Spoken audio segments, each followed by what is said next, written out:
El 10 de noviembre se cumplen 10 años de la desaparición de Villa Epecuén. Y quisimos de alguna manera encontrarnos con la gente que se fue y que no volvimos a ver nunca más, por lo menos nosotros, como es el caso de Julio y Gladys Hamed, viejos y conocidos vecinos, no por la edad, sino por los años que pasaron en Epecuén, ¿no? Y queríamos que ustedes nos cuenten de alguna manera cómo han vivido estos 10 años.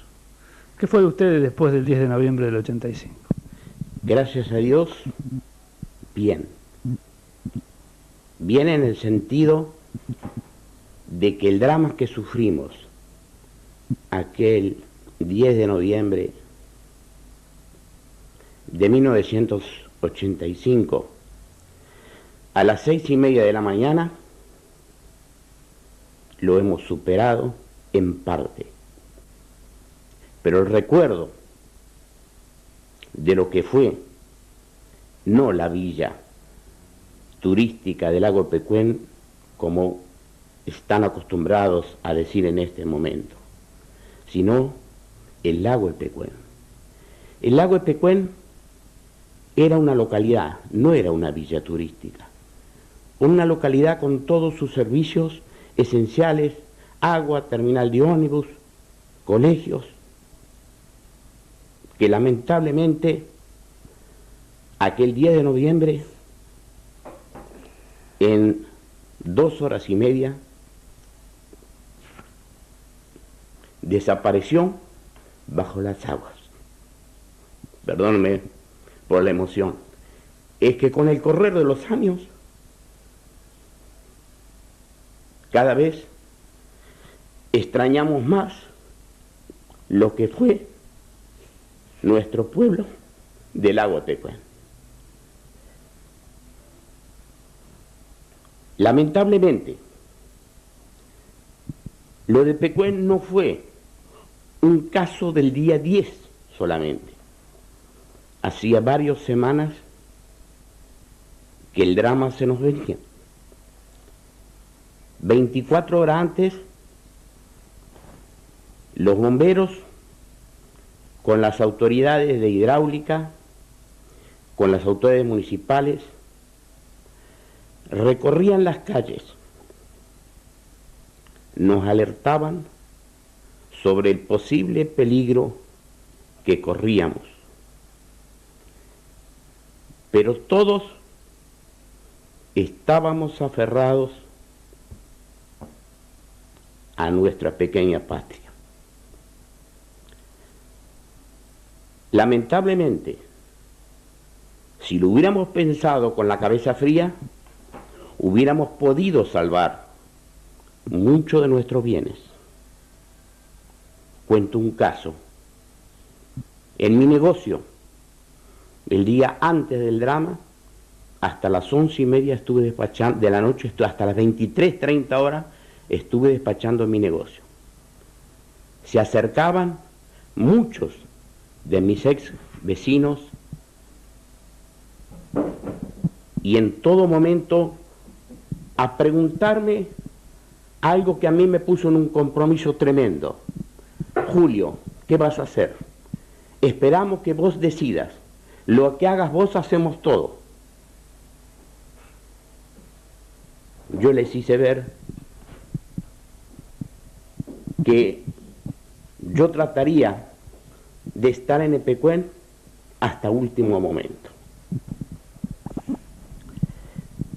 Bueno, sucedió el drama. 6:30 horas.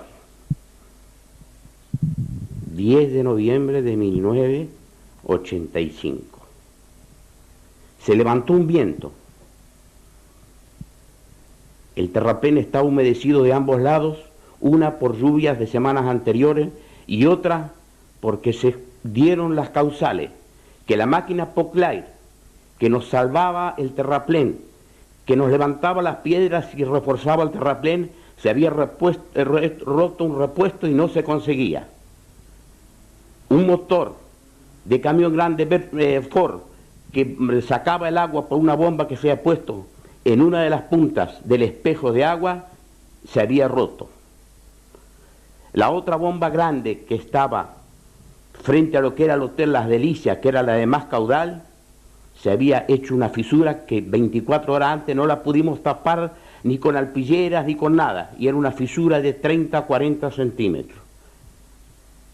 Ahí nos dimos cuenta qué podría pasar si el terraplén llegaba a fallar. Y falló. 6:30 falló. El viento levantó levantó un caudal de agua pesada, como era la del lago de Pecuén, en un frente de 800 metros, dando vuelta a todo lo que era el terraplén. El espigón de madera que estaba frente a lo que era el Hotel Las Delicias, que era el espigón que la gente usaba en el verano, bailoteaba. Yo subía a una de las habitaciones del primer piso de mi residencial y de ahí vi que bailoteaba como si fuera una pluma. Ahí me di cuenta que estaba todo perdido. Llamé a mi hijo, le hice sacar la camioneta, que se apurara, que empezáramos a salvar lo que pudiéramos porque se venía. No hice más que bajar y el agua ya corría por la Avenida de Mayo y Victoria. Pero nosotros, 24 horas antes, como dije, preveíamos que podía pasar algo. Yo había llamado a unos albaniles, había hecho taponar las puertas con ladrillo cerámico a 60 centímetros de altura, todas las entradas, para que nos diera tiempo a sacar algo antes de que se metiera dentro de la casa. Pero no me di cuenta en ese momento de que por donde el agua podría entrar, por donde salía el agua, por los desagües pluviales, desagües cloacales, todo, el agua también podía meterse. Mi señora grita, por la rejilla salen agua, por el patio entra agua, por las puertas no entraba, pero por los registros todo entraba el agua. Empezó a subir, desesperado, empezamos a cargar, sacar algunas cosas. No podíamos sacar. Un negocio de 35 años, instalado como estaba, no podía sacar todo. Queríamos sacar lo más indispensable. Recurrí a las autoridades municipales. La central telefónica que estaba pegada a mi casa la estaban levantando. El finado Rodolfo Castro me dice, si quiere llamar inmediatamente porque la central la levanto y la llevamos a la terminal de ómnibus. Llamé a la Municipalidad de Orfalsina, a la delegación municipal, a cargo del señor Rubén Alonso, pidiendo ayuda. Inmediatamente me mandaron 10 muchachos, 10 jóvenes que hasta este momento siempre no los olvido, ¿no? Con 2 tractores y 3 carros graneros. Me ayudaron a salvar parte de la mercadería que yo tenía en mi depósito, parte de mis muebles, ¿no? Pero el drama se venía cada vez mayor, porque todos estábamos en las mismas condiciones. Mi hijo con la camioneta nuestra sacaba un viaje de mi casa y otro viaje de la familia de Iturri Castillo, que estaban a media cuadra y que eran íntimos amigos nuestros y que no tenían vehículos para atrás. Todo el mundo colaboraba con todo el mundo. En el drama éramos más unidos como pequeña comunidad. Llegaron las 3 horas, 4 horas de ese trajinar y tratamos de sacar las cosas a la terminal de ómnibus.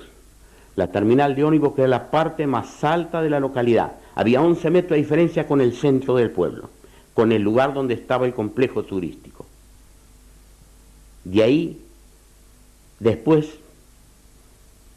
al cabo de 2 días, 1 día y medio, se cortaron todos los caminos.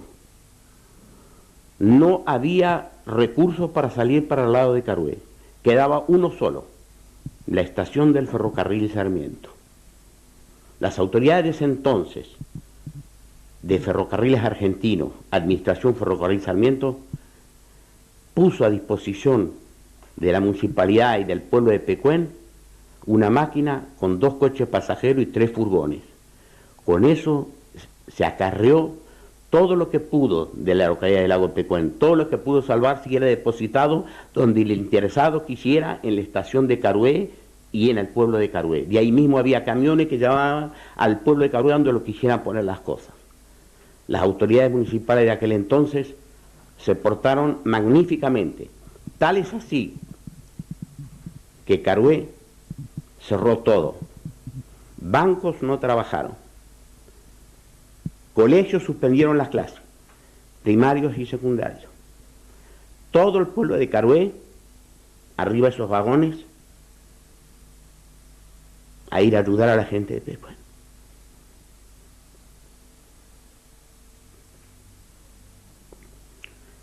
Eso nosotros no lo olvidamos. Pero el drama seguía. Desde la estación de Pecuén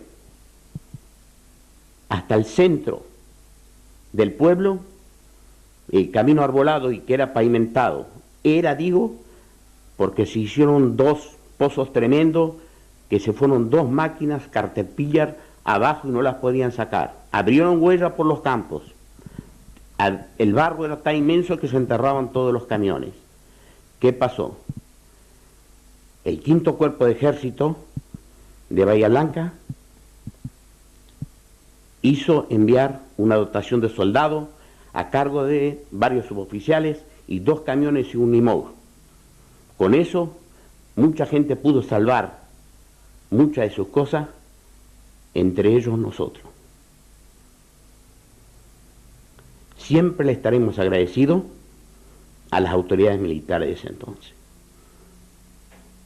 La Municipalidad de Bahía Blanca fue otra de las que se hizo presente con su intendente, el doctor Cabirón. Hicieron colectas, enviaron camiones con víveres a la gente que se había quedado sin recursos. La colaboración fue muy grande. Pero no puedo decir lo mismo de las autoridades provinciales. El doctor Armendáriz, gobernador de la provincia de Buenos Aires, se hizo presente varios meses después. En los balcones de la Municipalidad de Falsina, al pueblo de Carué y de Pecuén, que estaba presente ahí, les dijo que no tenía soluciones para ellos, que no había soluciones para nosotros. Fue cuando muchachos jóvenes de Pecuén, al sentir eso, quisieron agredir. Lamentablemente fueron procesados, pero ante el drama no fue a mayores. Ahora, a 10 años de esto, yo y mi familia deseamos a todo el pueblo de Carué que no baje los brazos, que sigan luchando por un nuevo centro turístico, por un nuevo centro de balneoterapia, para que sea orgullo de los que hemos quedado del agua Pecuén. Esto es un deseo mío y de mi familia, no solamente para el pueblo de Carué, sino para toda la República. ¿Por qué digo para toda la República? Porque como corresponsal de la nueva provincia, honorario, durante 35 años, me tocó concurrir a uno de los últimos simposios médicos que se realizaron con médicos nacionales e internacionales en el lago Pecuén. Estuve presente donde se llegó a la conclusión al final del simposio que las aguas de Pecuén eran únicas en el mundo, por sus composiciones químicas, por el gran caudal que tenían de sal, 7 veces más que el Mar Negro y el Mar Muerto, que son los más salados del mundo. Contienen vestigios de radio y se llegó a una conclusión que las únicas aguas parecidas, no iguales, eran las de sales de Bream de Alemania. Ahí dieron un detalle los médicos, entre ellos recuerdo que había franceses, italianos, argentinos, ¿no?, de que para la cura de ciertas afecciones reumáticos, ¿no? Era un caso extraordinario, y más en lo que respecta a enfermedades de la piel. ¿Julio volvió una vez a Carué? Sí, volví al cabo del año. Al cabo del año volví con mi esposa para hacer un picnic a la orilla del lago el 10 de noviembre de 1986. Visitamos varios amigos que todavía quedaban viviendo en las afueras, en la zona rural del lago de Pecuén. Nos dio tanta tristeza de ver cómo vivían, cómo estaban pasándola, que pasaron 2 años hasta que yo volví solo en una oportunidad para ver qué es lo que quedaba de eso. Me encontré al bajar en la terminal de ómnibus, bajé del Ñandure Sur, no había ido en mi vehículo, con mi amigo, que en paz descanse, don Julio Milla. Me llevó a su casa, estuvimos charlando, le dije que venía para un recuerdo de mi querido pueblo. Me dice, yo te llevo. Y justo nos encontramos en la Gomería con Carlos Irasusta, otro gran amigo. Fuimos a la orilla del lago, vimos todavía el pueblo, lo que había sido del pueblo. Los árboles secos, las casas inundadas, tapando hasta los techos, era un mar nada más. Quedaba en pie en ese momento la colonia ferroviaria del Ferrocarril Sarmiento, que tardó años en caerse por el tipo de construcción que habían hecho. Pero a mí lo que más me impresionó era el silencio, un silencio terrorífico. Las aves, los pájaros habían desaparecido porque la arboleda se había secado con el agua salada.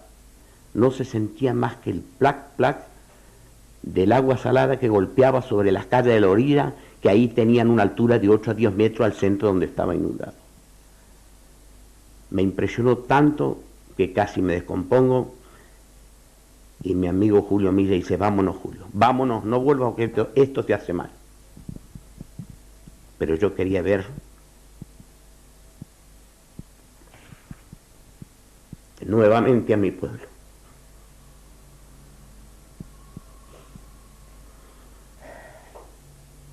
Nosotros le agradecemos, no sé si quiere mandar un saludo a los amigos de casa. Mando un recuerdo, un emocionado recuerdo para los que ya no están.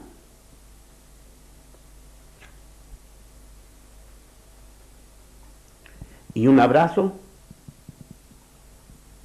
de todo corazón, mío y de mi familia, a los que siguen luchando por un gran centro termal y de balneoterapia en Carué. Nada más.